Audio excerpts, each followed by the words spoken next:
Saturday morning at the Fria. Zero wind, about 45 degrees. Sun's not up yet. Just about to come up. This week I got a lot. I got 4 tests. Well, 3 really. But this is the main guy. I spent all week trying to compile the target for it, Maytech 405. And it's the TE version. There are actually 3 targets for Maytech, but and my flight controller is the HD TE, which is my favorite flight controller. So it took me like 2 days to figure out how to compile the target because there were so many problems with it. Lots of stuff left out that, it demanded, and compiling stuff's always a problem for me. It takes all the includes and everything there's always tons of prerequisites to actually get the thing compiled. So, but Grok, because it's something that probably a lot of people have done. Grok has a pretty good knowledge of it all. It helped me through it all. So the main deal with compiling the target is that. So I had an issue with the arming because it's a VTOL with a pusher. So initially I had a ton of problem compiling the target because, I wanted to compile the target because I initially wanted to take out the disarm screen because I was in the air and I wanted to disarm the pusher, but I realized because it was on the same throttle as the quad, so I had to disarm the throttle in order to VTOL land, and that caused the disarm screen to come up while I was still in the air.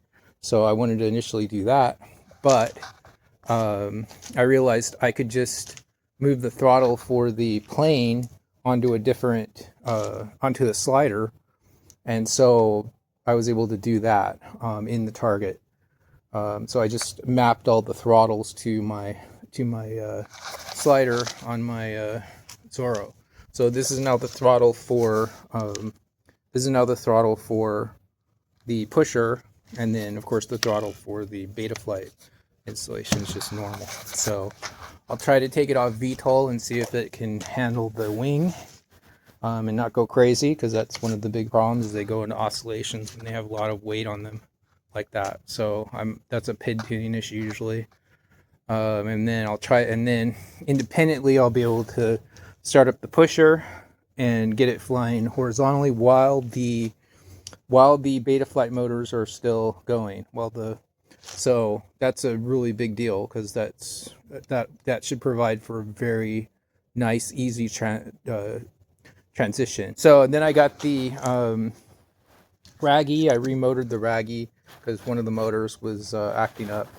I don't know if it was in a crash, but those were the really soft MEPS King motors. The 3600 whatever, 3605 are terrible. They're very soft. I thought it would be good in the Raggy, but apparently I had a couple minor crashes with it, and apparently one of them was sort of, maybe the bell was slightly dented or something. But yeah, but they were giving all sorts of trouble when I tried to tune it. And then I'm testing. This is the 7-inch one that I did a whole lot of modifications to it.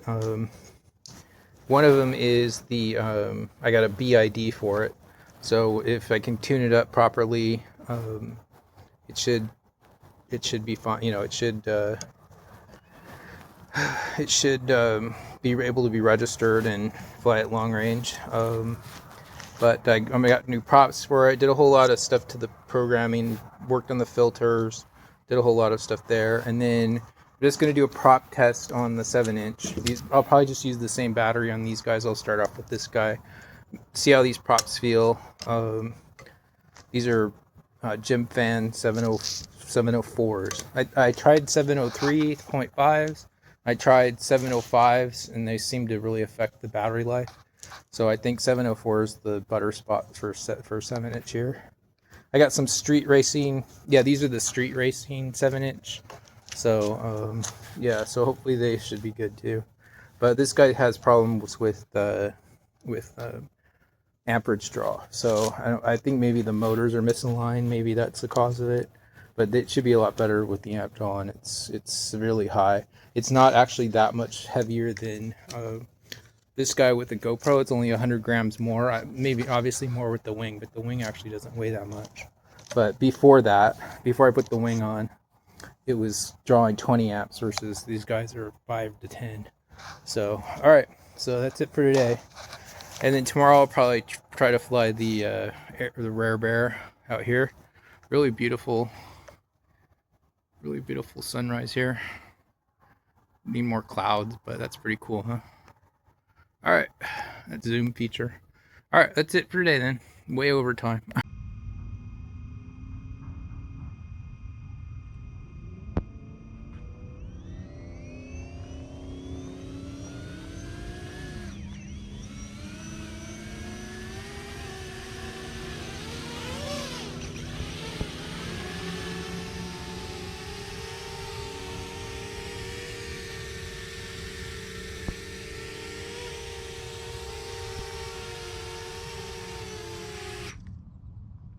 Okay, the quad is hovering, seems to be okay.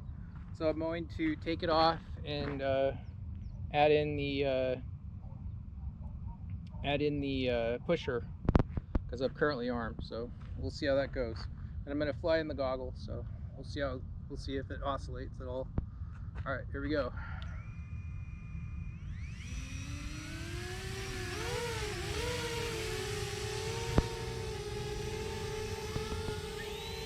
Can you hear it? Oh, the battery draw. Whoa. We are at 3.5 volts. I'm gonna land it. Oh, forgot to, okay. The pusher pushed it over, but the amp draw is crazy for some reason. All right, just a quick follow up on the flight test. I don't know if the GoPro I had on was capturing it. So there was a massive amp draw, and I think as I start flying forward, I have to lower the beta flight controls, lower the beta flight throttle. We're still going here. I think I need a bigger battery on it.